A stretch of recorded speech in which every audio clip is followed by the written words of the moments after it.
Well, guys. Welcome to the lounge. Hope you guys got your drinks ready. Got another great show coming. Stefanos, come on in. You ready to come in? What are you drinking tonight? Oh, I don't know. It could be a combination of things in this. Maybe a little bit of vodka and stuff. Yeah, pineapple and rum. Watermelon. That's it. Watermelon and vodka. That's the Cheers. cheersers. Guys, ready? Share this one out. We're going to be talking about child trafficking and many, many more things. Criminal code. What are we going to do about it? See if we got any comments. Hesham's here. Brenda's here, but we got a blank comment. It's just empty. Hello, Brenda. Anyways, got more people coming in. Share this one out, guys. We need a lot of attention to this. You know we're getting shadow banned like crazy. I'm doing everything I can to get the show out to more people. I just got a bunch of bans yesterday. It started in the morning and continued right on through the night. Touchy subjects, maybe. Something could be a bunch of exposing things too. So, You want to talk quickly about what happened with the Skelly case and what they were arguing and why they were in court today and yesterday and tomorrow? Quickly. I'm going to need a drink for that. So, nobody really knew what the application was about, and it kind of evolved as it went. And I guess at the end, it's all about if they're going to hear this case or not. They didn't take the property from Adam, is what they said, that they only put restrictions on him from doing certain things. He was allowed the property and everything, is what they said. And then you have the statute barred aspect, and they went along waiting too long. I think the maximum time they've extended someone's time for was like 18 months. And they said in this that there was a 2 years delay and then a 5-year delay. So I can't see this proceeding whatsoever. If it was me and to have it properly done, if they wanted to challenge the reopening Ontario Act, should have been a fresh, clean application in the court on a constitutional question on the RTA itself. The other stuff, statute barred. There's no way they're going to get it. There's no way a judge is going to allow this to proceed just on the time alone. So I don't know, guys. To me, it's a real grim outlook on it. I don't think anything is going to come of it. It'll probably be disallowed. And that's about the short and the long of it that I'll go into. Well, the short and long of it, the way I see it, is if you get the wrong lawyer on the case to start with, it's only going to go downhill from there. I don't know. If in law-wise, I did look him up. He's a litigation commercial lawyer. I don't know why. No, I'm talking about the first lawyer Skelly got. Oh, Swinwood. Yeah, that was a globalist lawyer, international lawyer. I don't know why they got him, but hey, I don't know. Everybody's to each their own, and this is why I keep saying over and over, I can't stress enough, do your research on your lawyer, get the lawyer in the type of law that you're in. So if you're going to do constitutional stuff, you want a constitutional lawyer who specializes in that area of law. All right, enough of that. Everybody pray for Skelly, because I think he needs prayers to save this one. It's kind of sad. Anyways, let's bring in Monique. Let's talk about child trafficking, shall we? How's it going? Welcome to the lounge. What are you drinking? Cheers. Cheers. I've got dandelion root tea. I don't know if you can see it in there. Cheers. It's good stuff. Yeah, it is. It is. First Thank you for having me, guys. Nice to see you both. You're welcome. Okay, ready to get grilled? First question. What is child trafficking? Okay. Well, child trafficking is basically buying children and selling them for labor, right? Sex labor, slave labor. It's the smuggling of people, basically, like drugs, but people are involved. And the very sad part about it is that they can be reused over and over and over again. So one child can sell for as little, or I don't know, $800. And it's it's a scary, scary thing, sad thing. So, Any idea how many kids disappear a year? well, there is about 138 million children globally right now that are in child labor. That includes child sex labor. Now, to put that into perspective, the population of Russia is 142 million. So envision Russia being inhabited by child slaves. And 1 in 10 children worldwide are engaged in child slave labor. So Huge numbers. it's a scary figure.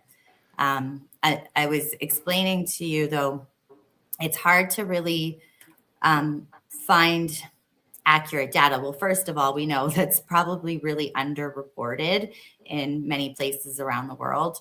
But the one thing, so under the criminal code, the legal offense is called human trafficking, right? So, and that includes all humans, adults and children. So they don't really, call it child trafficking. They call it human trafficking. I think that's part of the problem, that people are really not aware that children are being trafficked in this country. The Toronto police just, I was looking at an article on there where they arrested someone for human trafficking. And when you read further on, it's minors. It was women and persons under the age of 18 years old. So these are children, right? But when we see these headlines in the news, unfortunately, we only see human trafficking. We don't see child trafficking. And this is a major issue, not just in our country. This is a global issue, but it's foreign and it's domestic. It's happening here. We had a meeting recently where the city councilor was on from Pickering, and she said that just over the last month, 3 young girls between the ages of 11 and 15 have gone missing in the Pickering area. So we might think that, I think people are slightly naive or just unaware of what is taking place right now in our country and abroad. And it is a massive, massive pandemic. I was looking at the numbers of how many people died from COVID, which they declared a pandemic, a global pandemic, and it was 7 million. And compare that to nearly 140 million children globally that are in child slave labor. That's the pandemic. And people need to wake up. People need to see what's going on. They need to open up their eyes to this, because these are children. And this should be the line, guys. This should be the number one thing everybody should be upset about and angry about. And Ed, looking at the minimum penalties for child exploitation in this country is atrocious. It's disgusting. This, child abuse, child sex abuse should be met with the harshest penalties, because these people are just going to reoffend. The reoffend rate is 1 in 4. 1 in 4. And minimum penalties are for child exploitation is 1 year. Sexual abuse against a child is 1 year. This is what's happening in our country. And then these predators are being put back into the neighborhoods, back into our communities, close to schools, even though it violates, the terms in their agreement. They're still being put into these neighborhoods. And that is terrifying. Children are at risk. If there is a 1 in 4 reoffend rate, children in our communities are at risk.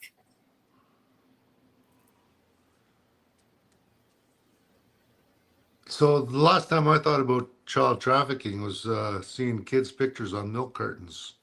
Talking 40 years ago.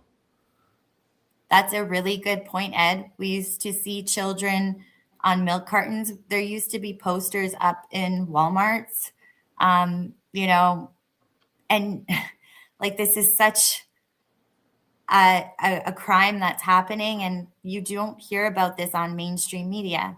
There's no children that are being, you know, posted on, or they you know, like this is not something you see often. And you know, during the pandemic, it was in our face every single day. Another thing that came out during the pandemic, I just want to say, is the fact checkers. The fact checkers came out and they were taking down posts, social media accounts, doctors' accounts, scientists' account, nurses' account. How is it that, you know, once that was declared, this, you know, factcheck.org, you know, was rushed in, and they could take all these accounts down, but they can't do this for, you know, predators, online predators, people who are exploiting children online, right? Like people need to wake up and be angry. This is something that all of us need to be aware of. And I think in light of the release, like recent events with the release of the Epstein papers, people are finally, you know, seeing the truth. And we were called conspiracy theorists for talking about this years ago, just like we were during COVID times. And now this has come to light, and there's no denying it, right? So. Hey, I see Rob's in here. He said he's gonna call you back. He's just been busy. Rob, if you want to come on, hop on. You got a link. You got an invite in your email. But you know, I want to build. Oh, sorry. Hang on, Jimmy just joined us. Jimmy, when you're not driving, we'll bring you back in. Okay, buddy. Sounds good. I don't want you to cause an accident because of what we're saying. Yeah, no. It'll be us causing the accident, Ed. Distraction. Yeah, no. I'm not even looking at the phone, and it's not in my hand here. But I just figured I'd hop in because I'm going back to Niagara Regional Council because they're talking about lots of different distractions that I would say is going on from the main issues that matter, which is all the human trafficking in Niagara and throughout Canada in general, right? So, yeah, but yeah, no, we can talk after. You guys are going to be on for a while if you'd like. Or... Yep. Okay. So when you stop, wave, and I'll bring you back in. Okay, buddy. Good. Thanks. Thanks. Bye. So what I was going to say was, let me build on what Monique has said. So what they call this, if it's trafficking of people under the criminal code, it's called trafficking in persons. That's what it's called. And that is when you're getting to the older people, when it's the underage kids, they call it trafficking of a person under the age of 18. So I see these all the time at the courts on the court documents, the court docket. It's always on there. I think probably the media just says human trafficking, and then I've been hearing and reading that they do say under the age of 18, but I think on the ones that don't, I think they just try to encompass it all together, and then somewhere later in the article it'll mention it. And the other thing that Monique brought up, which was a good thing, is or not a good thing. I shouldn't say that. It's she was correct, is what I was saying.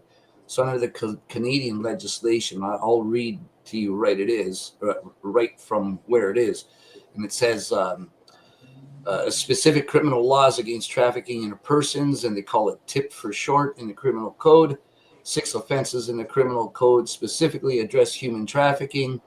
There's trafficking of persons, so section 279.01, which carries a maximum penalty of life in prison and a mandatory minimum penalty of 5 years where the offense involved kidnapping, aggravated assault, aggravated sexual assault, or death, and a maximum penalty of 14 years and a mandatory minimum penalty of 4 years in all other cases.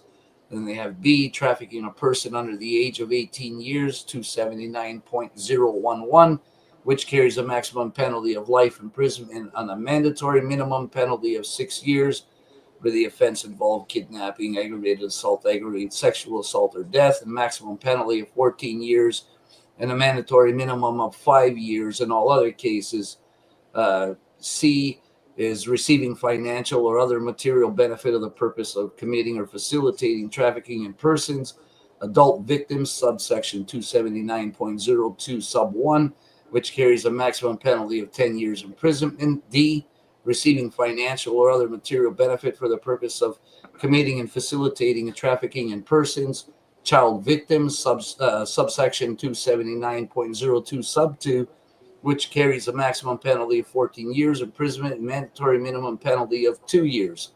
Withholding or destroying a person's identity documents, for example, a passport, for the purpose of committing or facilitating trafficking of that person. Adult victims, section 279.03 sub 1, which carries a maximum penalty of 5 years imprisonment. And F, withholding or destroying a person's identity documents, for the example, again, a passport, for the purpose of committing and facilitating trafficking of that person.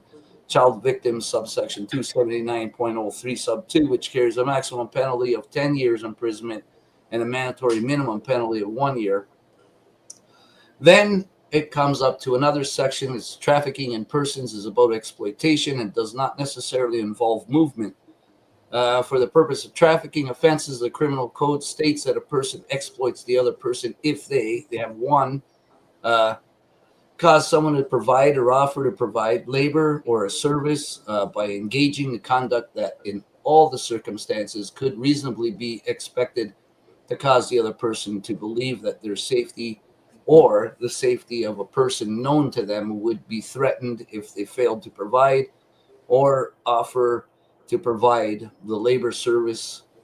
To cause a person by means of deception or other use of threat of force or any other form of coercion to have an organ tissue removed. Now keep that in mind, because we're going to have a guest coming up in following shows soon with organs being removed. Stay tuned. So what it goes through, and they'll cover. So it says other criminal code offenses can also be used by police and the Crown prosecutors depending on the facts and circumstance of the case, and they include kidnapping, forcible confinement, uttering threats, extortion, assault, sexual assault, aggravated sexual assault, prostitution-related offenses, criminal organization offenses. And then they go on about international treaties and crap. But what it said through here by labor in the one section, and I just want to make it clear that I literally sat in a court case in St. Catharines where a mother and a father were charged for human trafficking of a person under the age of 18. And this was a child, sorry. And this was very, call very, it what it is. yeah, that's right. Yeah. This was a very disturbing case to me, and it shows that there's a breakdown in the system, definitely. So they were guilty as sin. Nobody ever said they didn't do it, and what they were doing was even worse because it was child touring. I don't know if you're aware of child touring or not. That's usually when children are sent to other countries, or when you have like, we know a lot of older men, Americans, stuff like that, Canadians, but older ones from all over the world will go to the Philippines and they'll end up with little kids. But in this case here, the parents were doing that. They were paying for the ticket and they would be sending their son to meet people in all these other countries and having sex with them. And that's their son. And what ended up happening is they did not get convicted of any offense whatsoever, and they were let off scot-free because the son told the court that he liked it and he wanted to do it. And that was it. There was no charges whatsoever, and they were let off scot-free completely. Now that's fucking disturbing because It is. obviously the parents are criminals there, period. Whether the kid likes to do it or not, it's a child. What do they know? So that was the real disturbing aspect of that whole case. So I've seen some crazy stuff in the courts, and that's one of them. Yeah, it's really unbelievable, and I think that's a huge problem that we have in this country is that the penalties and or lack thereof, right? I was speaking to another mother recently, and this was in regards to a 14-year-old child who was found in bed naked with a older man, and kind of similar, like she was lured by him. Later, she did leave the situation. They got her out of it, but the police at that moment did not arrest him. She was 14 years old. Okay. It went to court and he got 3 years. 3 years. Okay. With a child, 14 years old. This is what's happening in our country. And this is a crisis, right? And, we are becoming desensitized to this. We are not seeing this. And this is why I have a problem with seeing headlines saying only human trafficking or persons under the age of 18. We need to call it what it is, because people don't even clue in. They think, oh, human trafficking. They don't see child there, right? And when we see children, when we see these perverted acts happening against children, we get mad as parents. We should be mad. We should be furious, right? And to know that this person after 3 years is going to be put back in your child's community, maybe your neighbor, and they're very high risk. 1 in 4. That's a pretty, Well, high risk stat. This is, we got the repeat offenders, we got all of that.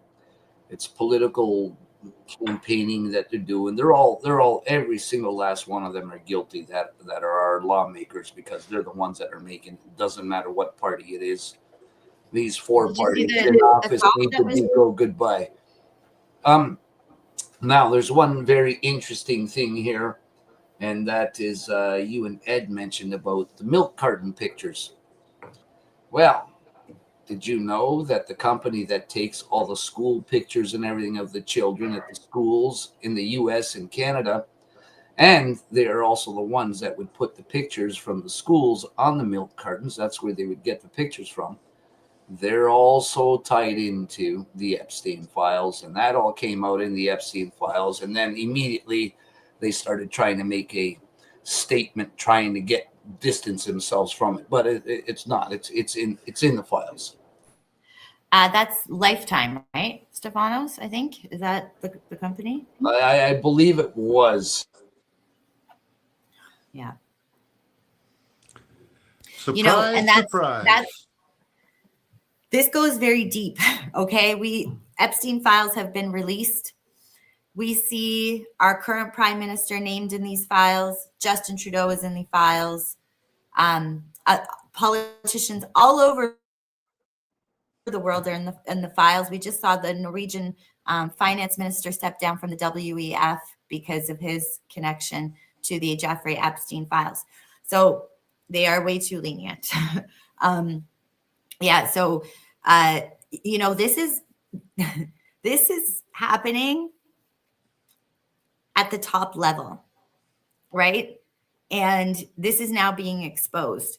But where is the outrage, right? Like, where are the parents who want answers, right? These politicians just have stayed silent on this. And you know what? If they're innocent, then come out and speak, because we have questions, and we should question our politicians and our government. They work for us, right? So this is, this goes very deep, guys. The systems that we, fund and support are the very systems that are doing this. Yeah, and it was just a quick correction. It's not Lifetime, that's Life Touch. That's the company. Life Touch. Sorry, yes, Life Touch.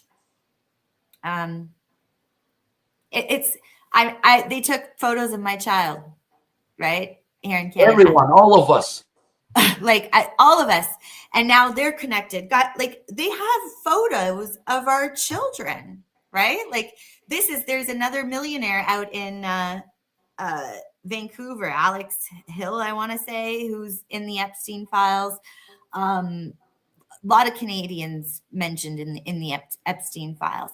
This is not just in the US. So right, this is all over the world, and these are very powerful people. I mean, Prince Andrew, people in the monarchy, this is celebrity. Yeah. So I'm gonna tell you, with all these politicians being named, even Pierre Poilievre's ex-campaign guy, and that's why I'm gonna say that he stepped down. It's all of them, and this is the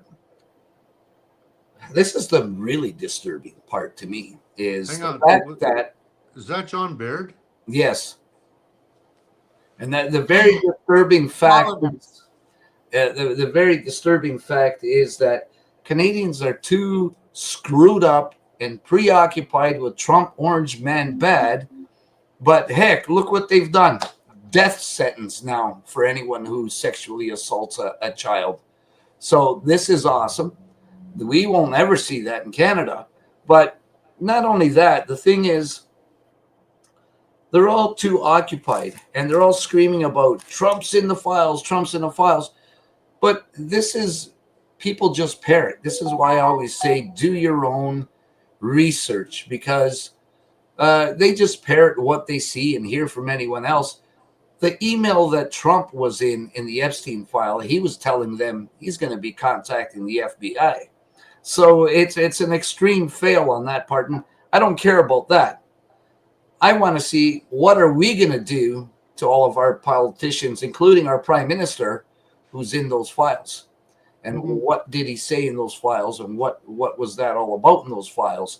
So we have to pull those out. We have to analyze and go through them. If there's anything to do with pedophilia in there, he's got to go out immediately. We have to move him out and get him out of office. Every one of these degenerates that are in office, and you're right again about power. You're the only one who has said this. I've said it repeatedly, of the amount of power that we're dealing with. And I'm going to bring my case up with the school, not to be a broken record, but you hit it right on the head. You said Prince Andrew. Well, there was a silent co-founder of that school in 1978. Cleese was the last name. I can't remember. William Cleese, I believe it was. He was a priest or a pastor or something. But that was Prince Andrew's friend. And then there was a big thing about this guy because the school had put a memorial to him, a statue to him. And there was an article that came out, and it was called Prince Andrew's Other Pedophile Friend. So, if you're getting an other pedophile friend, they're all pedophiles. They're hanging out with pedophiles. So anyways, needless to say, that school went and pulled that statute down and got it the hell out of there, rightfully so. So yes, we're dealing with the PC party who's tied into the school. We're dealing with all the law enforcement. We got York Regional, we got Niagara Regional. Now we got Peel Regional. We got 30 arrests with all this other crap going on with all the other police. And I'm not going to get off topic, but you're absolutely right. All these people are in high places and hold a lot of power, and that's what we're dealing with. Yeah. Yeah, 100%.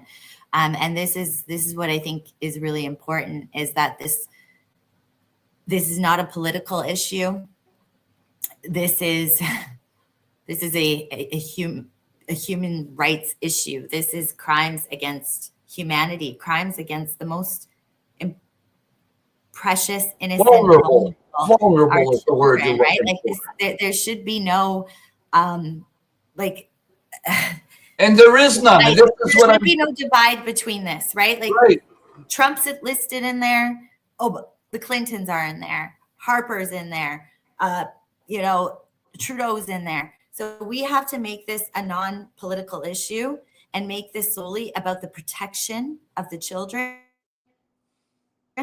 And we have to step in and be their voice, guys. We have to. And anybody who's gone down the rabbit hole and who has actually done the research on what is happening globally, it's really, really frightening. It's very frightening. And we need to be their voice. Who else is going to do it if the institutions and governments and even police are involved in this? There was a police officer just arrested. I don't know if you guys saw this on Six Butts. Hamilton, was it? Okay. So we the people, the parents, everybody need to come together in defense of these innocent children. And I just sit here and see this, and I don't understand how there's not outrage right now.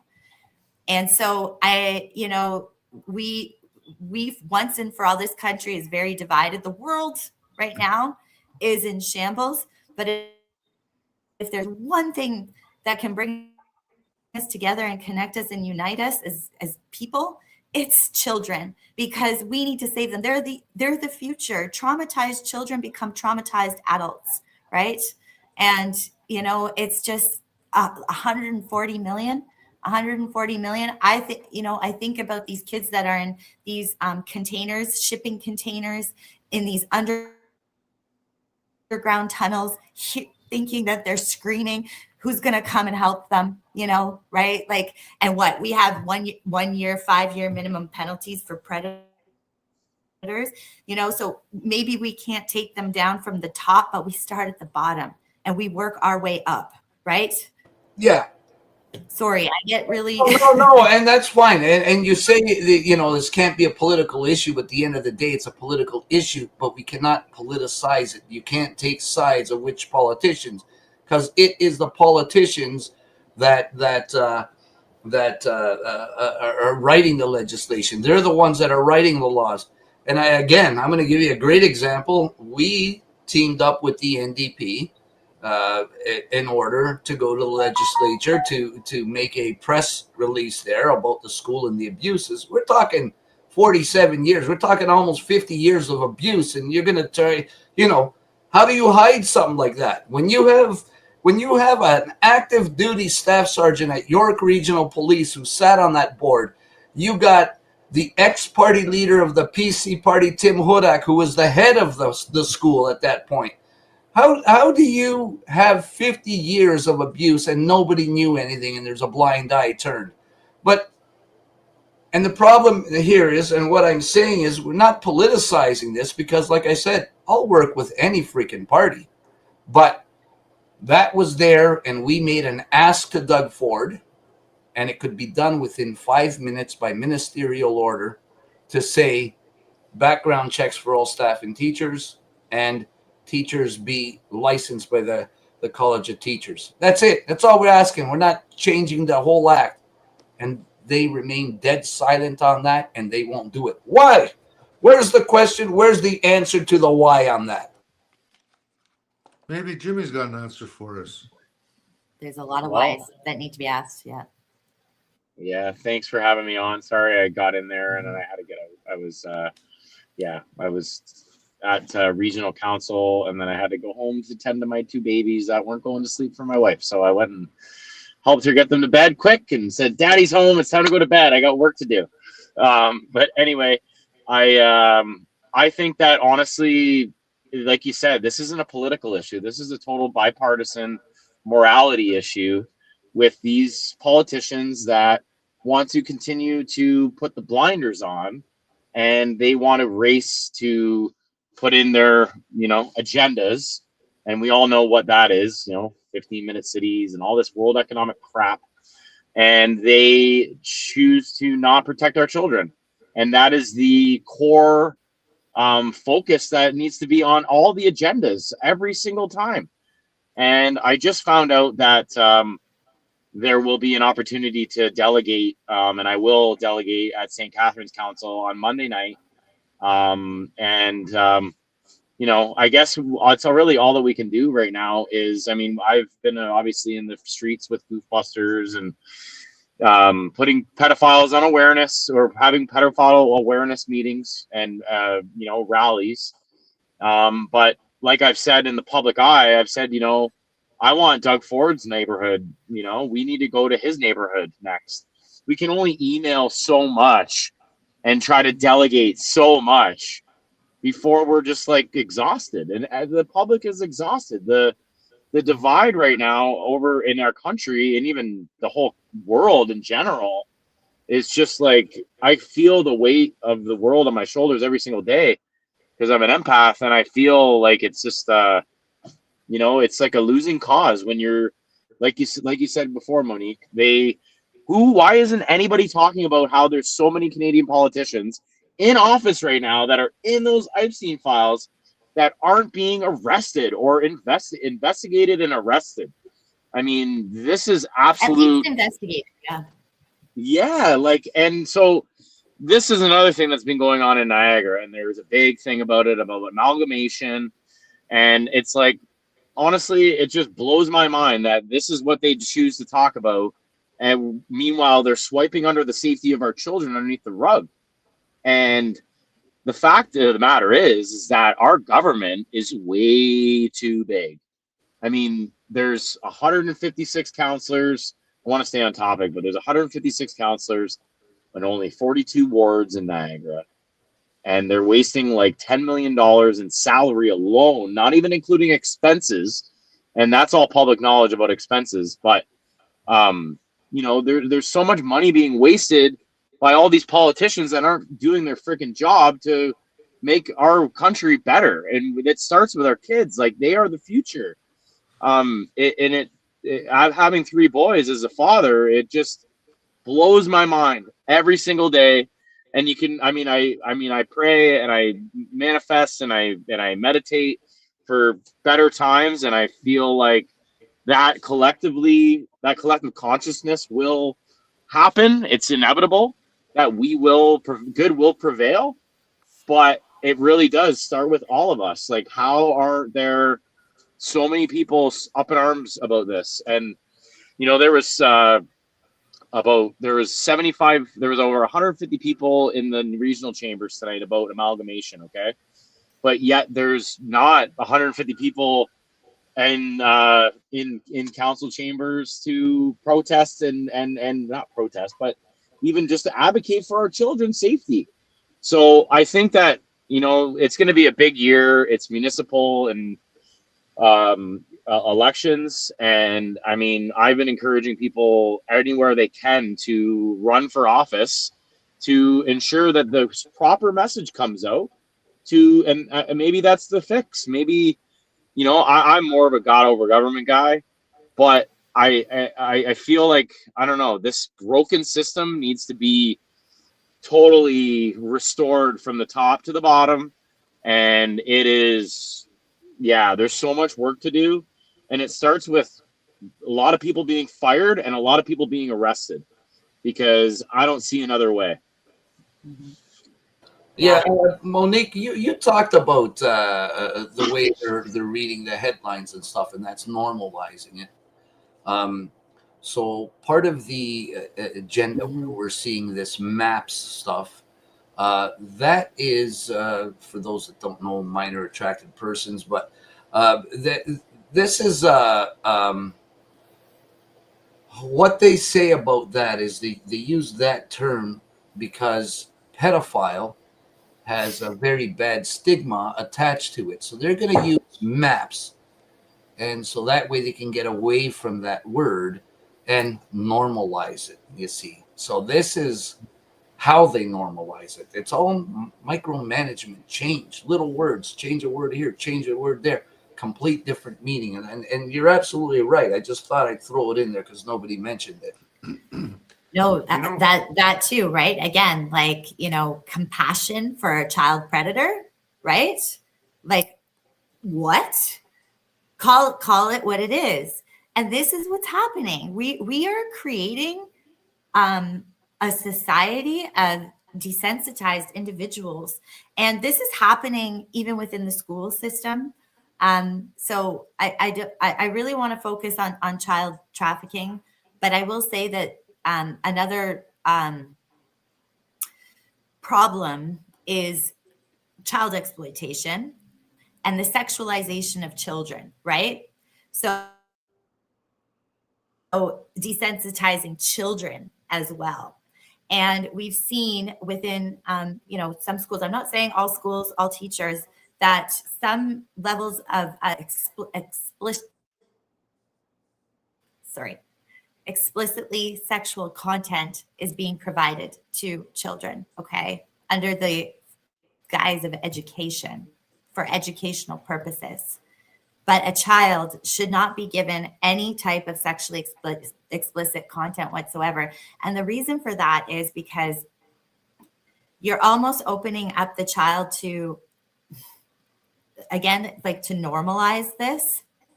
And children should not be exposed to any type of this content now. And under section 171.1 of the criminal code, it is a criminal offense to provide a minor with sexually explicit content. So we are going to, try to tackle many things here on the problem and with the problems that are going on in our country against children. And this is one of them, because there's very many layers to this. Okay, this has been a thing that's kind of been going on for many years, right? And it's all kind of been under the guise of inclusivity. Again, referring to a child predator as maps, right? Oh no, we have to. What is that? That should be like, anybody should think that's absolutely insane. That's absolutely crazy, right? Can you imagine having a 20, 30 years from now, this stuff has all been normalized? Could you imagine having a 7-year-old daughter and some fucking 50-year-old guy comes up to you asking you if they can go out with your daughter, and you're like, oh yeah, everything's cool, don't worry about it. That's their dream. That's their wet dream, is to have that happen, to normalize it to that point that it'd be okay and accepted. Okay, I got to raise The one evolution. question. Sorry, go ahead, Ed. So to me, it almost sounds like the schools have turned into a grooming institution. They put the information into the kids' heads. Is that not child grooming? Yeah, it can be considered that. Yeah, for sure. So, obviously it's dependent on the type of content and material that they're being given, right? But if it's not part of the curriculum, then you can be charged under the criminal code. Yes. So these are things that we need to start informing parents about and equipping them with knowledge, and awareness is first, right? Awareness is first. And then educating and taking action. And I think, we just need to be able to kind of provide people with those tools, and know that there's a community out there that, is trying to help. And there's a lot of different types of organizations out there. There's a beautiful woman by the name of Shayna Williams, who has a grassroots organization called Finding Ontario Missing Boys and Girls, I believe. I have to double check that. She's done a lot, with more within the Black community. But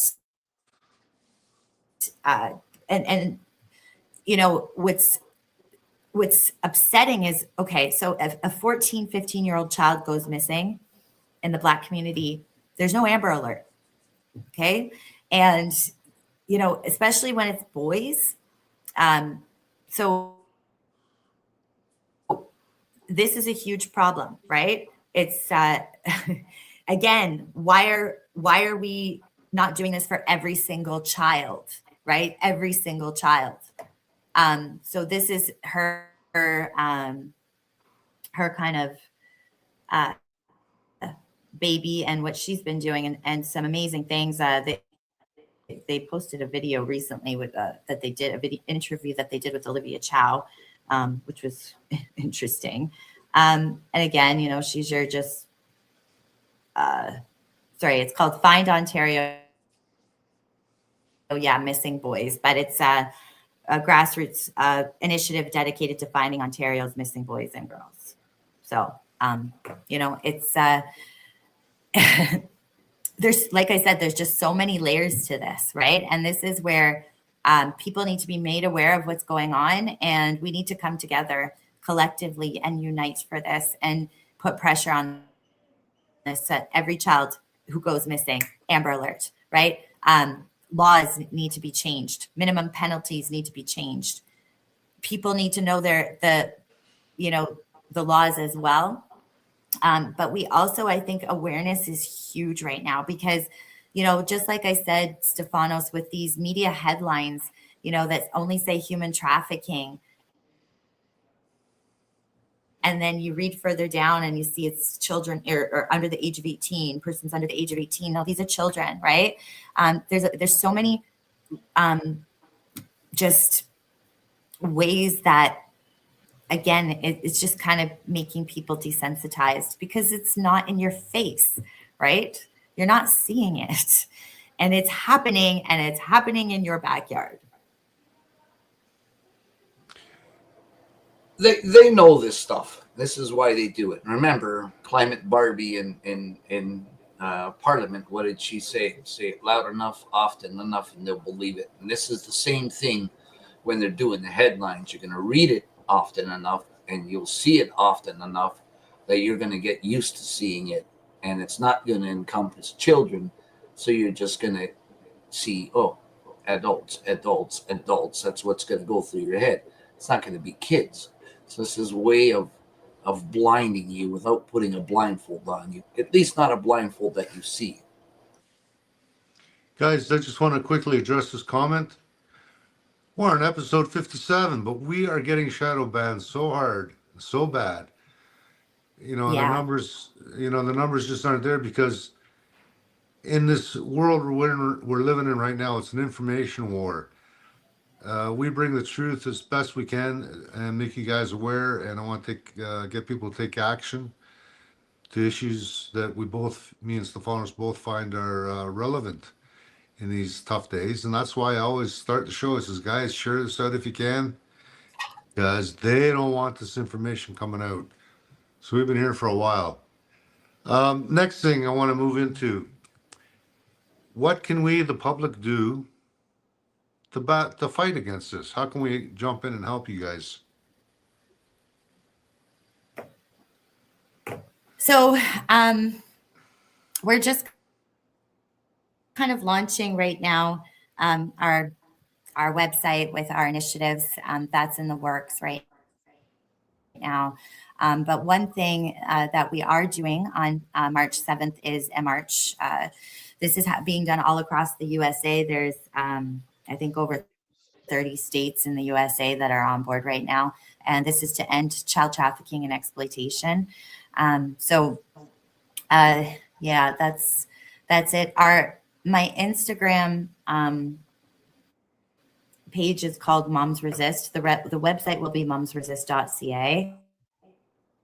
But it's just being tweaked right now, so it's not live. But some of the initiatives will be on there. So, you know, there's actionable steps people can take. And I think one of the most important things is just awareness and, you know, taking to the streets and then hopefully getting people to come to see the information that's on the website. It's Dundas Square, March 7th, 12 p.m.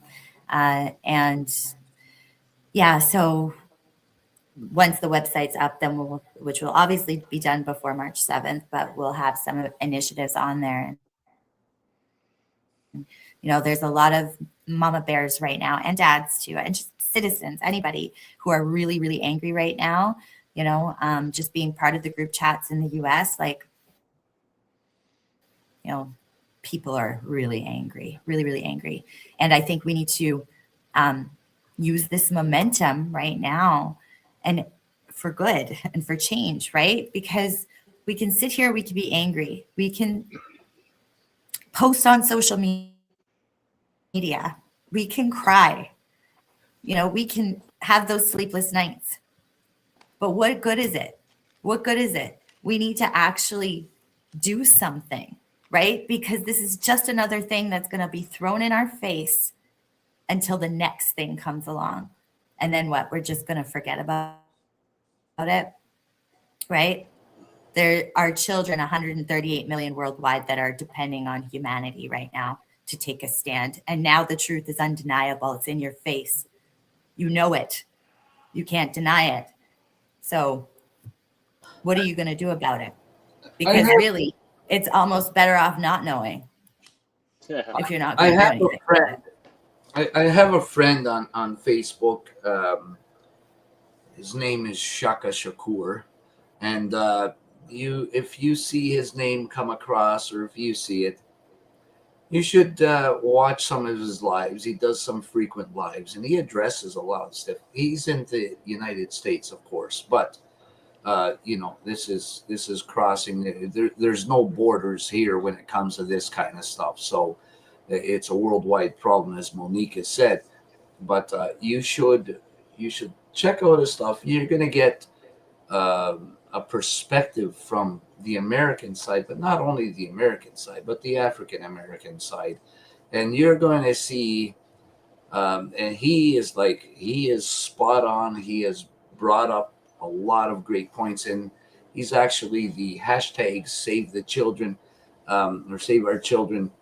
He actually ended up taking that hashtag back from the Democrats over there that had overrun it and using it for something it shouldn't be used for. So he's been doing a great impact there. So I don't know, maybe there's some way people can collaborate or exchange information with one another and come up with something, you know, more than your average solid.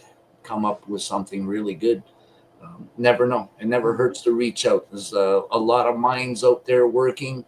And you know, look, we got Rob Primo, Bam Bam, we got Jimmy here. You know, what do? Take your own action. Get out there. Find out where the pedophiles live. Make the community aware that they have a pedophile living in there. Protect their children. You can't get a better response than that. If law enforcement can't do their job, the court's hands are tied because of the politicians' legislation. We got to take it upon ourselves to keep our children safe. At the end of the day, they're our children. They're our future. They're your legacy. They're everything. So, you know, there are ways to do things, to get out there and do it. And, you know, I'm glad these guys are doing it. Yeah, Jimmy. they're doing incredible things. Jimmy, what's your take on all this stuff? Honestly, I totally agree. Awareness is a huge thing, and re-educating people. I literally, to be honest, I got a phone call yesterday, and it was from a friend. Well, he's an old client of mine, and I used to be a social worker for 10 years, and I used to work in children's mental health, the school board. I worked at a native treatment healing home in Jordan. I was a lead hand there, and I had like 15 staff underneath me. And anyway, one of my clients, he called me yesterday. He was laying in the hospital bed. He said that there's bed bugs in St. Catherine's Hospital. He showed me a picture of this too, okay? And he says to me, Jimmy, my biological parents, who he just reached out to and started to have a relationship with them again, he says they called the cops on him because they thought he was in mental distress and that he was going to kill himself because he just got diagnosed with cancer. So he reached out to me and he said, Jimmy, I never really told you this, but he said he told other therapists and counselors, and he said he mentioned it to me. But this just goes to show you, even my education as a social worker, I took my 2 years at Niagara College. I wasn't trained properly because he was an acting out fetal alcohol child with severe mental health issues. And he said that he got attacked by his teacher. And this is allegedly, but he was literally crying to me on the phone. He said, Jimmy, I told you that he touched me and physically restrained me, but he raped me. He raped me, Jimmy. He said, I didn't know how to tell you back in the day, and I didn't know how to tell people properly in order for people to be like aware. And I feel like it's a bad look on my part because this is going back years ago. I feel like I didn't know the signs as much, right? And I feel like I failed him. I apologized to him. And I said, we will investigate this. I have the name. I know where he works still. He works for the DSPN. He has had a lot of cases and accusations against him. And I'm talking it over with, Ray and Rob, and we'll get to the bottom of it. But a lot of teachers, a lot of cops, a lot of politicians, they all need to be investigated. We need accountants. We need anybody that can kind of scrutineer, or private investigators that are unbiased, that literally just want to save our children. We need major investigations on every single police force. I know that there's a review going on, but I heard that that's only quarterly. But I mean, I think that they're digging deeper this time. I mean, that cop that has 19 years service in Hamilton, 43 years old, just got caught for child pornography. And he's suspended without pay this time, finally. But, I mean, obviously, awareness in the streets is huge. Getting out to our councils, getting out to regional council. I mean, I do whatever I can do. I mean, I want to run for mayor just so I can get the message out there like, hey, we need to put our children as number one priority. I mean, and if I'm being full self-disclosure here, I have an 11-year-old boy with a very, very, very, very, very liberal, indoctrinated ex-wife who it's now that he doesn't even like me. He calls me transphobic and homophobic. And I'm like, my son, I'm not scared of anything, nor do I feed into the liberal agenda of, indoctrination, which, you shouldn't need at 11 years old. And he's learned this for years now in the public school board system. They're more worried about their pronouns. They're more worried about their gender. They're more worried about their ideologies rather than teaching our kids simple, basic math and English and, geography, science, things that matter in life, right? So that's my wife, current wife, and we have totally made the commitment to ensure that our children get homeschooled, because we don't trust the system at all. And we will have learning pods. I think people need to protest silently. So as well, there's many parents out there that choose to homeschool their children. And I know that's financially so hard. I mean, we're all so tight to the grain with everything going on with cost of living and everything. But I think that in that way, we can silently protest in changing the matters at hand, which is defunding really the education indoctrination system that was killing and hurting our children. I mean, the fact that my 11-year-old son can come to me and say, Dad, you made fun of my friend who's a girl who told everybody that she's asexual and she's lesbian, and then she thinks that she's a boy all within a couple months. Meanwhile, she looks like a girl, she talks like a girl, she's born with what. I mean, I'm sorry if maybe she thinks that she's a boy in many characteristics, but she's never even kissed a boy or a girl. So how can we sit here and promote that? And you know, like you said before, Monique, like how can we be desensitizing our children to this stuff that honestly doesn't freaking matter? Just accept people for who they are in their own flesh and blood and their biological DNA and characteristics, and just love thy neighbor and love thy person and individual for how God made them.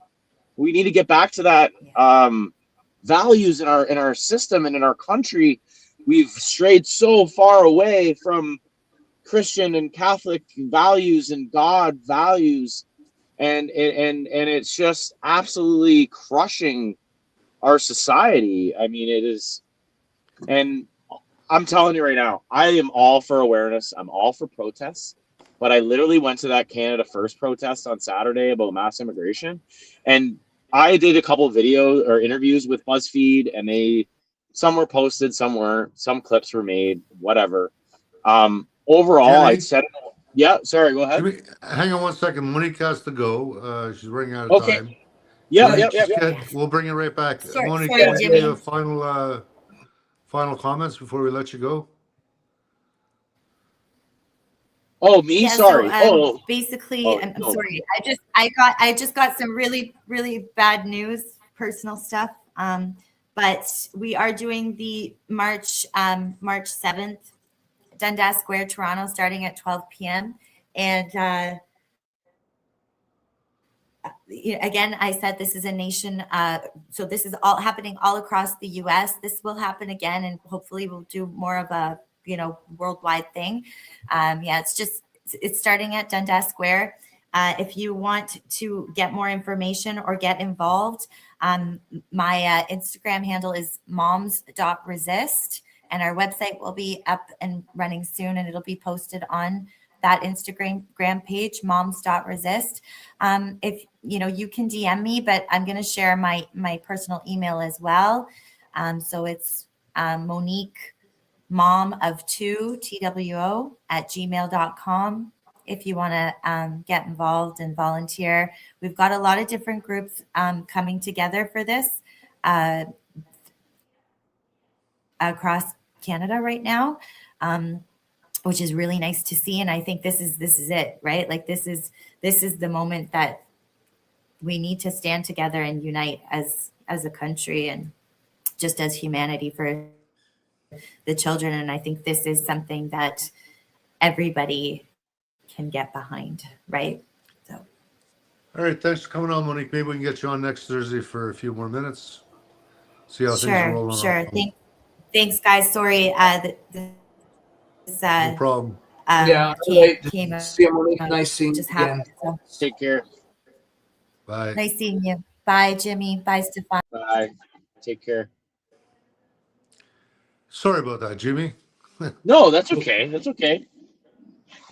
I was I was kind of rambling about my own personal stuff that I don't mind putting it out there because honestly, it hits close to home with everything that's going on. And it breaks my heart. And I was going into about what happened there last Saturday, and I love the fact that they're rallying for children in Toronto on March the 7th. I think that everybody able and willing should go to that without a doubt. I just feel like I went to Toronto there last Saturday, and I'm telling you, Ed, it was so sad to see the division and all the just the mental illness, honestly, like on both sides. There was just so much crap going on that I think that overall, I think that's a great idea that we need to just unite for our children. And then hopefully we see a big push. But I think it's hard to work with people in office that still, like I said before, they need to be investigated and they need to be arrested. And I bet you there's even more politicians that are on that Epstein file list that we don't even know about yet. Yep. I'm wondering if there's a link between child trafficking and, they get exposed to this stuff and they're trying to normalize this stuff in school and minor attractive persons. And if maybe that's a gateway to pedophilia. It is. Bingo. I mean, when you got the St. Catharines mayor, Matt Cisco, I mean, we all know what happened in Montebello Park. I got it on the Niagara Regional delegation record about him having a pride in the park when there was males dressed up in women's lingerie, and they were literally dancing on stage while children were throwing money at them. And the one guy had a wardrobe malfunction that was still considered freedom of expression for art, and his genitalia dropped out of his thong right in front of children. And You I know, brought this up. Yeah, I brought it up, and 50 years ago, these guys would have been egged at a minimum. See how society's changed? I know, because it's been a slow creep, Yeah. slow and steady, and it's absolutely crushed us. And I know we're at an hour 10 there now, and I know you like to keep it in an hour, and I know I hopped on a little intermittently there, but I appreciate you guys having me, and I think raising awareness is so key. I don't stop talking about this stuff, but I also don't stop praying and hoping for a better future for our kids. So, Well, I've been telling people, if you're going to do something, we got to get off the couch first. yep, And what Monique is working on, she's part of the awareness is teaching parents what to look for. What are their kids bringing home? Checking the yeah, homework. What are they studying? so Maybe the kids being exposed to this, but we still live in a high trust society. A lot of parents are busy grinding the axe. Sorry, burning the candle at both ends just to make ends meet. yep. So that they've got us over a barrel already, and I think that's part of the way it's been designed to get this shit normalized. Yeah, well, look at what happened to society as soon as they let women, they included women as taxpayers rather than being home to raise their children in motherhood and to be comfortable financially to do that, and remove masculinity from society too. I mean, we all know what pedophiles prey on. They look at the dad first. They say, well, if the dad's weak, then boom, I can rape their kids. So we have to be strong as individuals, especially us men, because we were put here to lead and we were put here to protect. Just like how cops are supposed to do the same thing, and they haven't been. A lot of them don't. So I know there's still a lot of good cops out there, but I mean, I've been encouraging them to really speak up and get their asses in gear and do what's right, morally right. We have to. We have no choice now. Problem is, some of the leaders, mayors, counselors, some of these guys, we know they're pedophiles, and the cops answer to them. These are the guys that are sitting on the police boards. So they dictate to the cops what they will and will not identify, what they will and will not go after, Yeah. what they're supposed to allow to happen. Mm-hmm. And, until, we get decent people back into power through elections, be it through parents looking at the curriculum, uh, maybe taking a look at your own nieces, nephews, your own kids, your own Yeah. kids. Yeah, I do that every day. I look at my own children and I look at other people's children and I say, hey, like, we as parents, it is our duty to try and make it a safer place for you guys all to thrive. And if we don't, they're not going to have anything left. They're going to have anything left. I mean, because it's already a challenge for our generation and many of our people in general to, get a home, to find a good career, to, to thrive. And it's not happening anymore. It's a major me versus me capitalism approach to just not take care of one another. And we have to love thy neighbor, and we really need to step up here because shit's really hit the fan. And And until we really say it like it is and redirect the propaganda machine, we will lose, and we're destined to win, and we're destined to keep our kids safe. So yeah, I'll do anything possible, anything that you guys think I should be doing or can make things better. I mean, I'm all ears. I like to, and that's the thing too. I mean, politicians need to get back to being public servants. They don't work for the people. And a lot of people will, if I run, which I do plan to run, but I've been kind of going back and forth with it. I'm like, should I try to just go run for council first? Because at least I know I'll get in for counselor. But mayor, that's a big, maybe. I don't know. But, I mean, it's like, what do I do? What do I do? But, I mean, I still would rather run for mayor, but because you get more media exposure. Well, we already know how the media is. They're going to try and cancel me out every single chance they can get. But, well, look what they're doing to Lisa Robinson in Pickering. Yep. So it is what it is. Frank is asking you, how are we going to fix this when we still have gay pride and a parade with grown men and chaps, sex paraphernalia on floats, while people bring their fucking children to watch? Well, we have to really look at people as a collective. They need to realize the last X amount of decades we've been taught history from people that promote pedophilia. They promote maps, they promote all this pride stuff that is totally inappropriate for children to see and experience.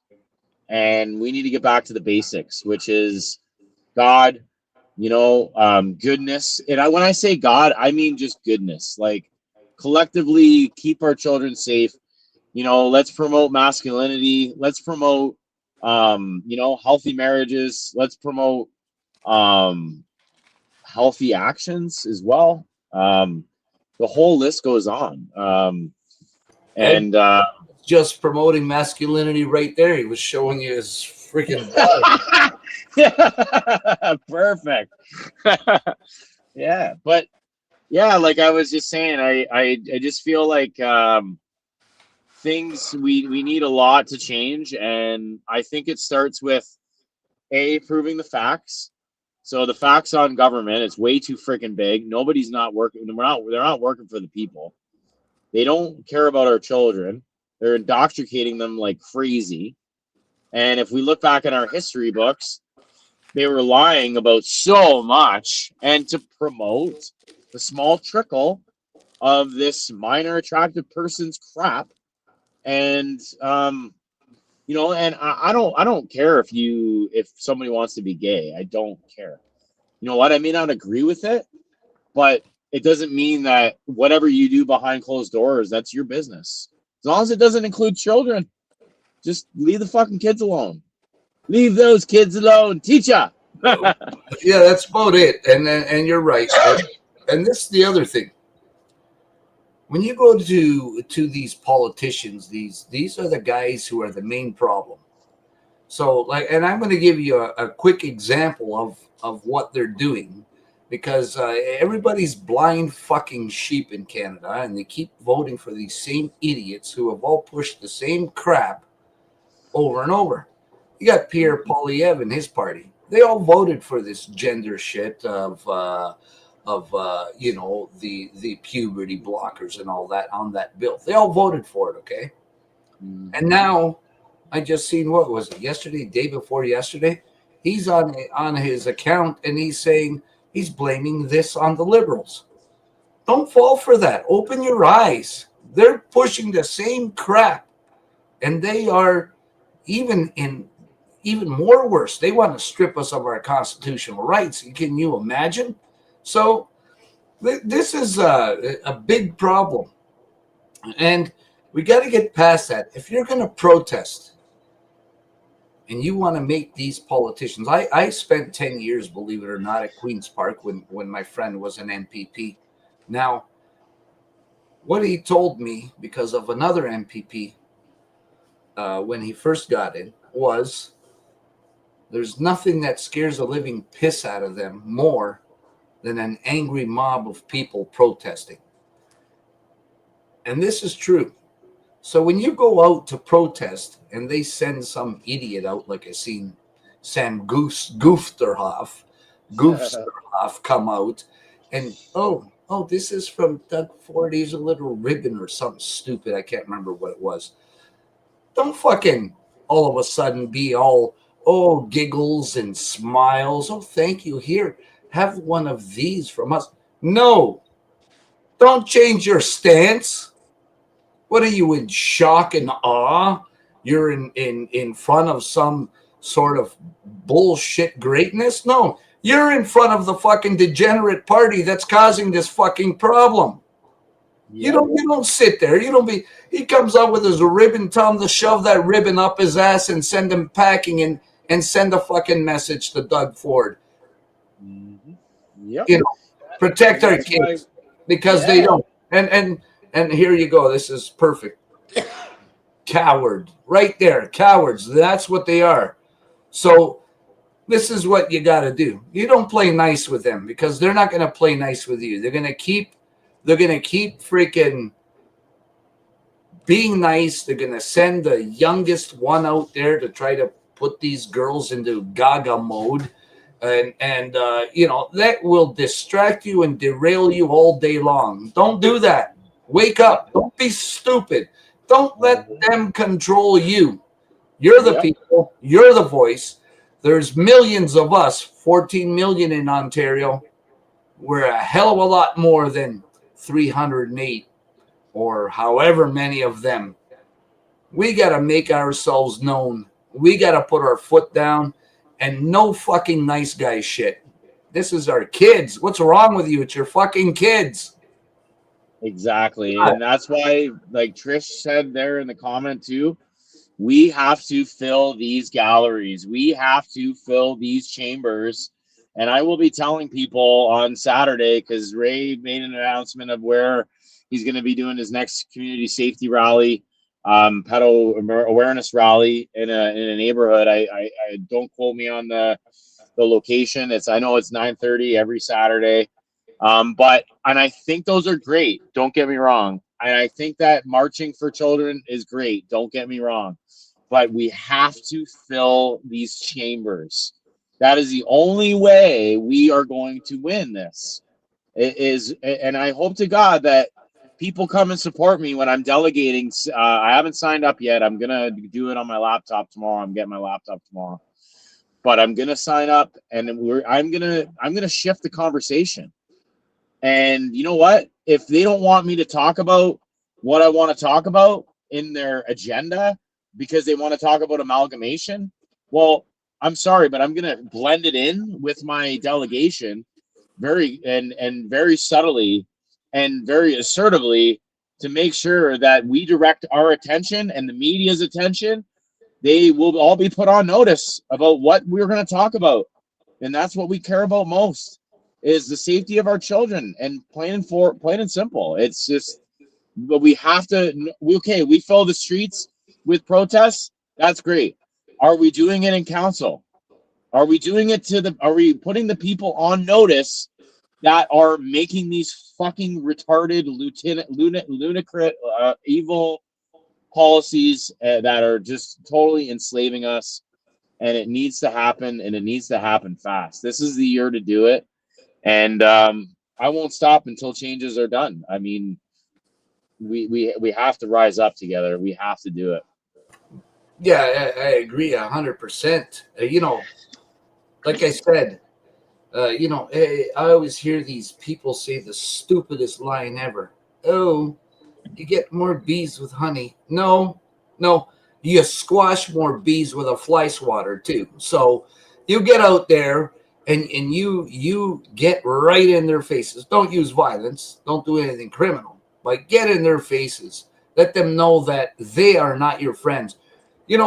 I remember, Jimmy, I went to one of the Niagara region when you done the delegation there, and there's this complete psycho broad who sits on the region. Got to be an Antifa or some connections to it.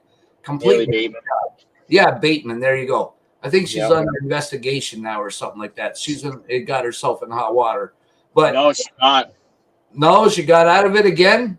No, they voted it down. There were still more people that didn't agree that she should get a 90 days no pay suspension. They still voted it down. And here you got Lisa Robinson that just said my constituents don't want to put the gay pride flag, and she's been without pay for how many years now? This is bullshit. You got to stop this fucking crap. Go in there, get in their freaking faces, because I remember that night when you delegated that psycho Bateman. She's a complete whack job, by the way, people. She sat there and she was pushing against making the sex registry public. And who else did we have there? Hey, the ex-party leader of the Communist Party. And they're against, imagine that. They were against the freaking making the sex registry public. Like, do you people not think, can you not make the connection in your head on who these people are and what is being pushed and why? Like, it's fucking night and day. They're not your friends. None of these politicians are your friends. And you got to make it known to them that you're not their friends either. Bill Sawchuk freaking, yeah. Who's the other idiot that he got when they got sued for $7.1 million? Yeah, LaFleche, that's right. Yeah. He probably's got a fleshlight too. But idiot, they got him out of there once they were starting to get sued. But these guys are, yeah, there are a lot of problems. Those guys are just a problem. You know who they are. You know who they're tied with. Lots of the media is. Lots of the unions are. So I wish people would just open their eyes. It's right there in front of your faces. I can't believe that people don't see it.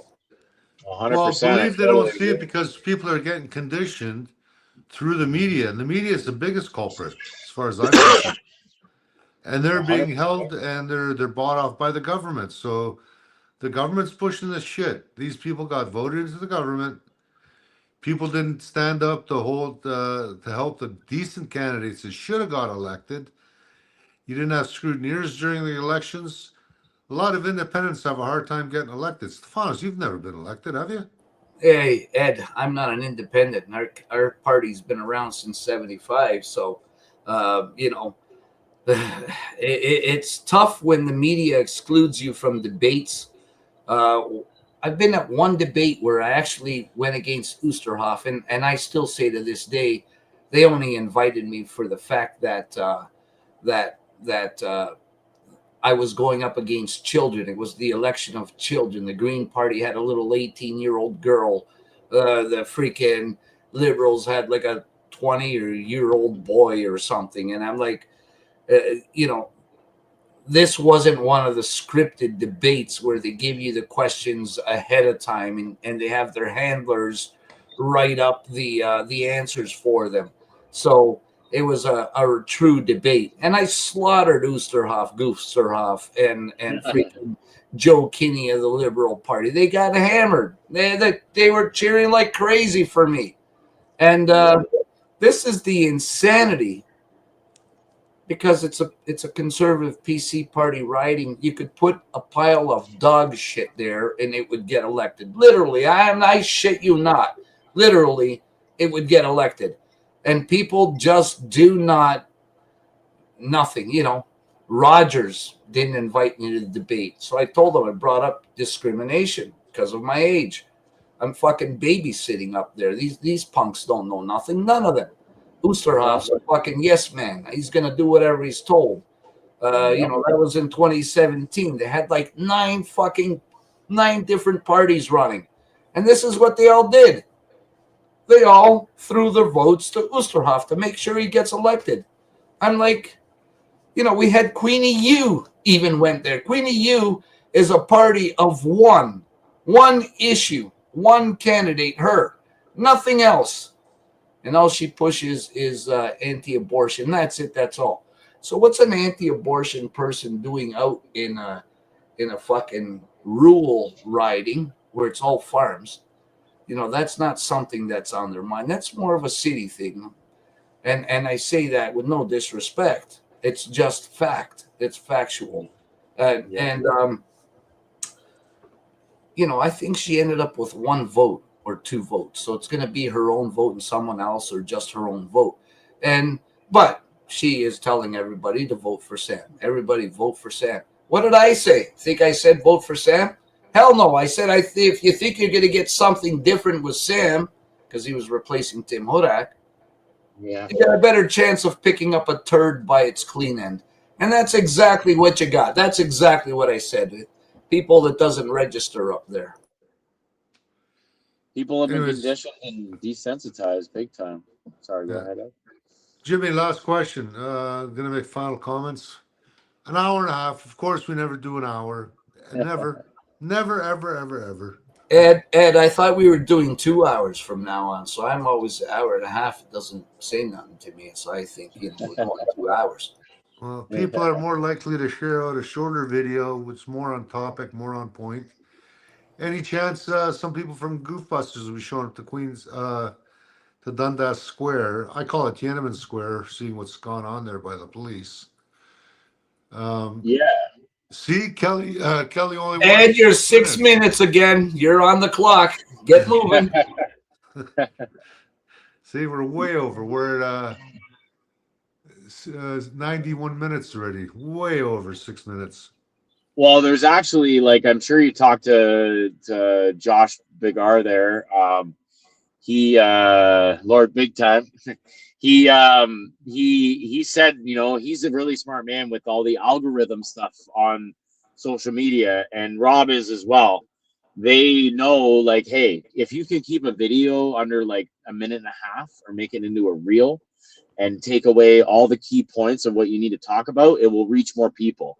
Even that 12 seconds when I was in Thorold City Council a couple of weeks ago, that went viral about all this crap with the Muslims that was going on. And I'm not hateful towards Muslims. I'm just saying that they didn't want to be buried next to us, and they could pray next to us, but they don't want to be buried next to Christians and Catholics and Protestants and Anglicans and everything else. But anyway. And I think you should bring up the very important point that they said that the Catholics had their own section in the cemetery, which was completely false. Exactly. But I did find out that Mayor Jim Diodati has opened up a section for the Muslims in Niagara Falls. And I also found out that a lot of Jewish people have their own sections and cemeteries in Quebec. And in I think it's in Niagara Falls as well. Which, hey, now that gives the Muslims a case in point of why they want their own segregation and their own. You know what? All I gotta say is, if you don't want to be with everybody else, buy your own fucking section of land. Open your own cemetery. Anybody ever thought of that? Like, it's so stupid. It's so stupid. Exactly. It's just more divide and conquer and just keep us distracted on what matters most. Again, keeping our children safe and making a situation in society where they can thrive. And for all of us to thrive. I mean, we all need to figure it out. And yeah, no, I appreciate you guys having me on again. I'm going to get driving again here. I'm tired. But yeah, hopefully I can come on again. And yeah, I love adding to the conversation and listening. And I think that it was great that a lot of the things that Monique shared. I think that a lot of people need to get involved in school boards as well. That we need to have like-minded people that are sticking up for children on all levels: government, school boards, health, public health. I even brought up last week at a town hall in Welland. I said, hey, like, why aren't we thinking outside of the box of getting away from Western medicine? In general, like, why are you guys promoting hormone blockers for kids? Why are you guys, yes, Alicia, and still in the city regional council parking lot waiting. But yeah, no, there's so many things. It's a dynamic. There's so many dynamics of problems going on, and they all need to be addressed. But I'm only one man, right? So if we get thousands, I think it takes is 3%, 150,000. So if we get 150,000 people out thinking and advocating and raising awareness, like we all think, is right for a better community for our kids, then we will win. We will take back the reins here. So yeah, no, it's time, and it's been long overdue. Yeah, I think people need to take back their power. People think, oh, what difference will it make? No, if everybody, that's how we got here. A lot of people said, what can I do? Will it make a difference? Just having Yeah, a conversation with your neighbors enough to get people involved and say, yeah, Moms Resist, Goofbusters, go check them out. yeah, The more we talk about it, the bigger this thing is going to get. The more people realize that inaction is how we got here by not doing anything. yep. All it takes is for a few good men to do evil and to do nothing, and evil will triumph. That's how we got here. Yeah, you know what? We need to send a better message of unity on top of it, and not only that. Like I'm going to share you some private stuff about me. I'm a very private person. I don't ever speak about shit. But you know, my dad was an illegal. All right, when he came to Canada, he walked off the boat and he never stepped back on. But my dad eventually went through the proper steps and became a citizen. My mom, she came through legally, and you know, this was just during World War II. So you know, they didn't know any English. They couldn't speak any English. Neither one of them. They were working dishwashing jobs. My dad was doing. My mom was working at Humpty Dumpty and Dill Pickles and restaurants. You know, doing like buffet and stuff, right? And they met at a wedding, and 1 month later they got married, and that was it. They were married until my dad passed away in 2021. Now, but they brought something to the country. They became legal citizens. My dad went through the process and done everything, and there you go. They done something. At one point in time, we owned 8 poultry farms. So you know, lots of stuff like that. The point I'm driving at, the point I'm getting at, I don't care if you're gay. I don't care if you're trans. I don't care if you're lesbian. I don't care if you think you're a fucking unicorn or a cat. That's in your own fucking house. That's your own private business. That's got nothing to do to be forced on Ed or me or you or any of the children. This is something that you know. I'm a firm believer, being a libertarian, we don't do no harm to others. You know, we live and let live. We want government out of our bedrooms. You know, we want to take care of the economy and stuff. Awesome. In our bedrooms, what we do on our own time, piss off. Trying to force something on our children and us. Who the fuck are you to force anything on us? That's you know, this is the non-force principle type of the non-aggression principle that libertarians have. And the only time we exert any sort of force against anyone is when force is applied to us. And so, like I said, I have gay friends. Oh my God. I have trannies that are friends. I call them trannies. Maybe it's not politically correct, but I'm not a fucking politically correct person. All right. So I don't know much about that shit, but I don't have problems. I have Muslims who are friends. I have blacks who are friends. Actually, I got this one friend of mine. I've known her now, 35 plus years. And she is a real estate agent. She works for a municipality. She is a court clerk with the First District Court in the U.S. So, you know, I've never had a problem with anybody and anyone from a little kid till now. Never had a problem with any of them. And everyone's done fine. The problem is when you start giving special treatment to one or the other, and we're seeing this big problem now, white privilege. I'm not white. I'm fucking olive. Okay, so all of a sudden I don't classify because my eyes aren't slanted or some fucking shit. My skin's not dark enough. So what they like to call in their politically correct terms a visible minority.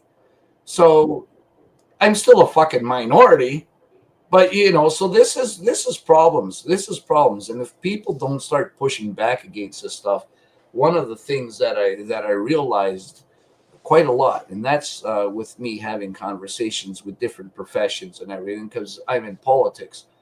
And if you have a white person, or what they consider as white, even though you're not white, you've gone to med school, let's say, to become a doctor. And that's a lot of years, and that's a hell of a lot of money that goes out there. And all of a sudden you come up for a job, but you lose it because somebody else doesn't have that education, but they have a skin color, and you got the government that says a certain percentage of a workplace has to be of a visible minority or something. There's a problem there. And that is what causes divide, causes anger. And then they say racism, because this guy who's just spent all this money and everything got beat out, not because the person who's replacing him is more skilled, because of the skin color. And that's what Pierre Poilievre's doing. He wants to bring him in more faster, remove the safeties so they can come in quicker and replace us. So don't let that divide to get to you. That's my message to everybody. Who cares what you are? As long as you're not forcing yourself on anyone else, who cares? And that's that for that. Just live and let live. Love each other. Just get together, be together, unite as one. You'll find you're going to be a lot more stronger united as one, especially against government, because government are the ones that are causing the divide. It's not you guys. It's the racist government that's causing these race wars. So unite, put those other things aside, unite. You're a much stronger and a much stronger voice. Guys, both of you, people are afraid. False evidence appearing real is fear. I fear nothing. I fear nothing. Stefanos? I'm still alive. I do all sorts of crazy shit, and I'm very vocal. Don't be afraid. Well, the people are afraid. Okay, unless you know what, the first time you go to a protest, it can be a bit overwhelming. I've taken people in Antifa a bit and going full bore, and people are traumatized by this shit. So some of the shit they do actually does work, because they yell at you, they scream at you, they point at you, they throw shit at you. The cops just disregard it. Mm-hmm. It's all that's what they do. And at the end of the day, what are you gonna do? You're gonna back down just because someone's yelling at you? Now, in my case, I got doxxed pretty heavy in 2018. They did what they could. Sure, my business went down. I lost a few nice contracts because of the crap they're putting out about me on the internet. But the other thing is, I also had started some conversations, and believe it or not, I got more work because of it. Look what Josh Bigger, they've been coming after him so hard. If he was afraid, he would have just rolled up his sleeves and said, you know what, I got to get out of this town. I'm heading out. What does he do? He feels out the customers. If they're liberals, he charges them 50% more than everybody else. Yeah. The liberal tax. That's what. The liberal tax, yeah. Yeah. So, and because he stepped up, a lot of people kind of said, yeah, you know what, this guy's doing good stuff in his spare time. And he actually profited quite well. He was busy as hell the last time I checked. And I think he still is, to the point where he's turning down work. So, yeah, they're going to intimidate you. They're going to throw everything they can at you. I'm doing okay. I'm trying to retire. My customers won't let me retire. So, yeah, Antifa, good job. You didn't stop this guy at all. You just slowed me down for a few months. Hey, look, Ed, you forgot that you're being called a Freemason. And by the way, guys, I'm a government psyop. I wish my paycheck was a little bit bigger, though. You know what? When I do masonry work, it's never for free. Well, maybe for a couple friends here and there if it's a really tiny job.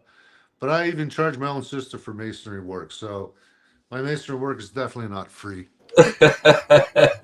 that's And so yes, cool. I add a little bit of lime to the mortar just because an old mason taught me it's a much more resilient bond. And why they ever got rid of seal bond for block work, God only knows.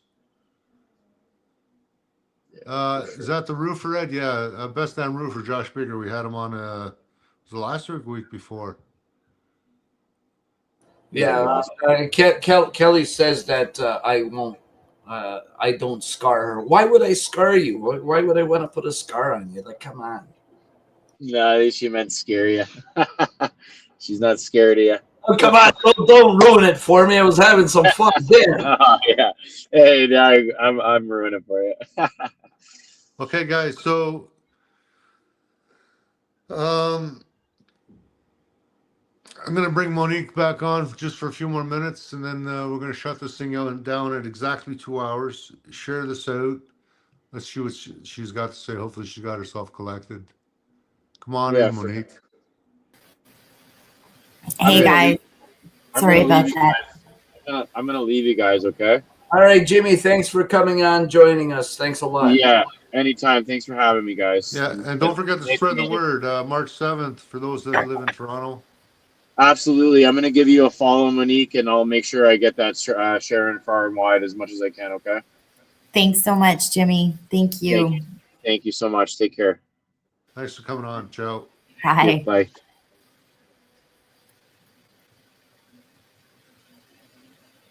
StreamYard's messing with me tonight, boys. Yeah, I turned. Wrong guy, Ed. I'm not as good looking. It's supposed to be the other person up there. Who, me? Get all the ugly people and not the good looking one. Just put them on there. Don't worry about it. All right, so Monique, back to what we were talking about. Where do you want to see your movement in 2 months? Well, I'd like to definitely create more awareness around this situation and educate people. And I want to see more parents out there. Town hall meetings. Just really speaking up about this, and we need to put pressure on policymakers. Getting letters out to MPPs, providing people with the tools and the resources that they can utilize to show that they're, they're not going to accept this, right? We cannot accept or tolerate this anymore, right? Zero tolerance. And Josh and Rob, what they're doing, I think is absolutely fantastic. I'd like to see more moms out there, more of Moms Resist out there, and hopefully grow this. And obviously, when something becomes popular, that's when you actually put pressure on these policymakers, and so they need to see that we're upset. They need to see that we're not going to accept this any longer. So in a couple of months, I'd like to grow this and just get more people out there informing others, creating awareness. I think even removing the maps, the wording human trafficking, like when it's a child trafficking incident, it should be made aware, like people should be made aware that it is a child trafficking incident, because this is happening. And we really need to be their voice. We need to take a stand now, because you see the evolution of this, guys. Like we were discussing the missing children posters, the milk cartons, and maybe they're the systems have been corrupted, and I get that, but it's no longer in our face, right?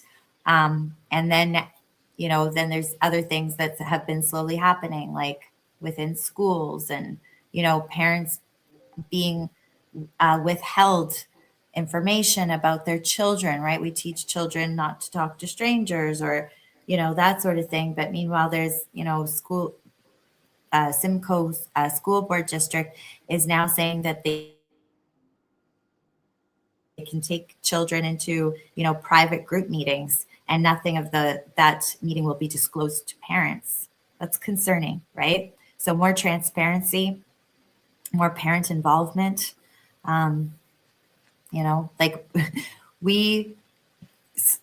Teachers work for us, guys. The government works for us, right? So we create the rules. The fact that teachers can say, oh no, we're not going to tell you what's going on with your child. That's your child. You birthed that child. That's your child. You have all the rights to that child. They have no rights. Stefanos? And so if they're crossing a boundary, then well, yeah. that's Sorry, all Ed. part of Kathleen Wynne's the co-parenting act that she brought in, where even if your daughter or son comes home and says they're the other gender and you say, don't be silly, no, you're not, you're going to get charged. You're going to have Family Children Services, CAS, all involved. And that's simply not the fact. I can't believe that nobody has challenged the constitutionality of that act, because government is now saying, I am your co-parent. Since when does the government own your child or have any sort of ownership to your child? That's just fucking ludicrous, pardon the language, but I cannot believe that language. let this happen. And we got Doug Ford. He says he's going to get rid of that. He didn't get rid of any of it, and he's made it worse, as a matter of fact. So yeah, who the fuck are you? Again, I'm going back to my libertarian stuff of who the hell am I, or who the hell are they to impose my will on you? And in this case, even worse, is not only imposing my will on you, I'm now taking possession and ownership of your kid. That's crazy. Okay. Absolutely. Trish and I They're on your slowly mom's. removing. These people want to get I know. involved. Monique. Amazing. So you can email me at Monique. Can you write this in there, Ed, in this chat? Or Actually, Put it up, Dexter. I can make you a banner. Just put it in the private chat, and I'll copy it and put it on to go along the bottom. I can put it in the chat. Sorry, whereabouts is the Private chat. You see at the side there, Monique, you should have something that says comments, and then you'll see private chat. Just click on the private chat tab, and that'll let you send private messages in here. studio chat? Okay. So just click on that button, type in whatever the email is or the website, and I'll copy that and put that into a banner for you guys. And then we'll... Yeah, so you can email. We're actually having a Zoom tomorrow night, a Zoom meeting at 8 p.m. Just a lot of great groups and individuals. So if you get in touch with me via email, then we'll chat a little bit, and we've kind of narrowed the group down just because we had a big meeting the other day, and there were some just issues, so we've narrowed it down a bit. So just want to do a little bit of vetting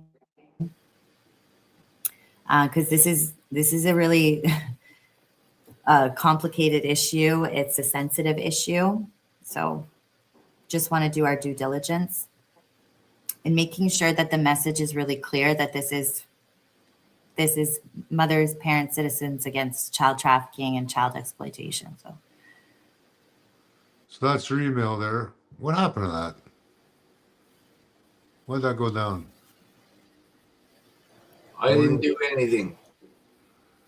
StreamYard's been making a bunch of changes, guys. Bear with me. Again? What's going on here? It did come up. It came up. Yeah, but not long enough for people There it to is. write it down properly. Is there a cycle, Ed, that maybe puts a time limit or something? I don't know. Antifa, what are you guys doing here? Get out of here. All right. They say they can see it. You can always go back after and rewatch it and fast forward it to this part. You can pause the video and you can write it all down. If No, keep putting it up. Make sure people get, again, I got to look into this tomorrow.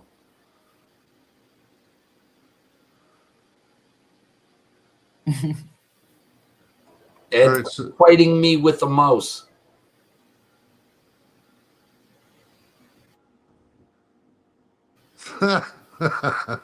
anyways, you guys also were working on a letter this week, were you not? Can you talk about that for the last couple minutes? The letter, Yeah. and we have a couple. So one will be for MPPs, basically stating that we want harsher penalties for crimes against children. So that will be a letter that'll be a letter template on the website. And then we also have another letter that can, but there's steps. So I don't really want to talk about this. There's going to be more information on the website because there's certain steps that you have to take and we have to make sure we do it right. And we kind of also don't want to show all our cards right now. Monique, you mean MPs, not MPPs. MPs, sorry. Yeah. Yeah. Oh, it's going to play games with me, is it? Anyways, now I got to call StreamYards about this one. So again, where do you want to see the movement go in, say, 2 months or 3 months? I just answered that. Okay, so Yeah. Ed, you're not paying attention. What's going on? She's just been talking about everything. all right. I'm going to put this up one more time. Guys, mark this on your calendar. I mean, our goal is to end child trafficking, end child slave labor, end child exploitation, free every single child. We have to believe.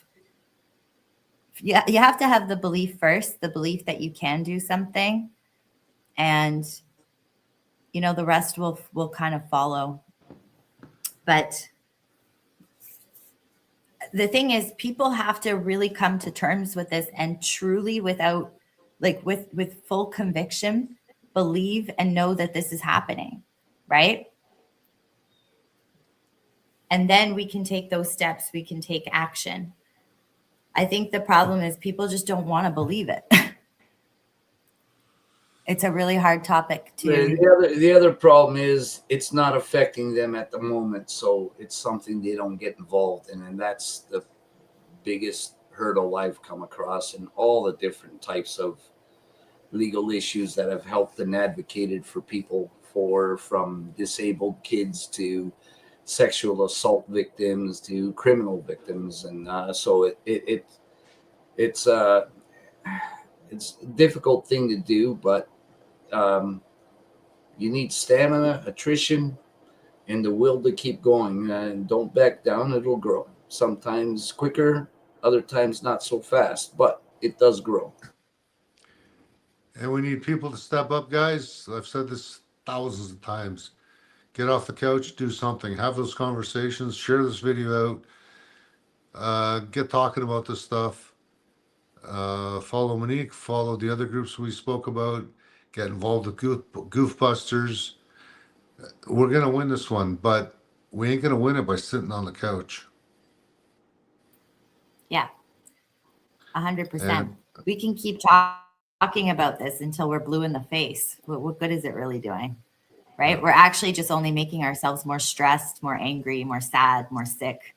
Use that. Use all those emotions for purpose, and this is the time that we need to be fearless, right? Like the children are counting on us. It is our duty to protect them. They are the most innocent, vulnerable on this planet. And the thing is, guys, when we fail to protect children, and if we continue to allow this evolution, that honestly, when we don't care about their innocence or their purity, that's when we've lost it. We've lost it. That's anarchy, right? So Yeah, and keep in mind, this is about our. Go ahead. Sorry. Yeah, this is about protecting our future and humanity as a whole. It starts with the children, right? And that's if people really want world peace, if people really want unity, then we need to make sure that the children are okay, the children are loved, they're protected and healed, because then it's just this never-ending loop that continues. Yeah, there's also the we can sit here every single day of the week and for the whole freaking year for the next 10 years we can all point out what the problem is. That's not the problem, but this is what, and I'm going to challenge all of you that are even watching this right now or watch it later on in the replay, but I'm going to challenge you right now. We can always have no problems pointing out the problems. Where the problem comes is the solution. Now you're being offered a solution here tonight. How about you go with it? You push it and you start implementing that solution. You get everyone out there.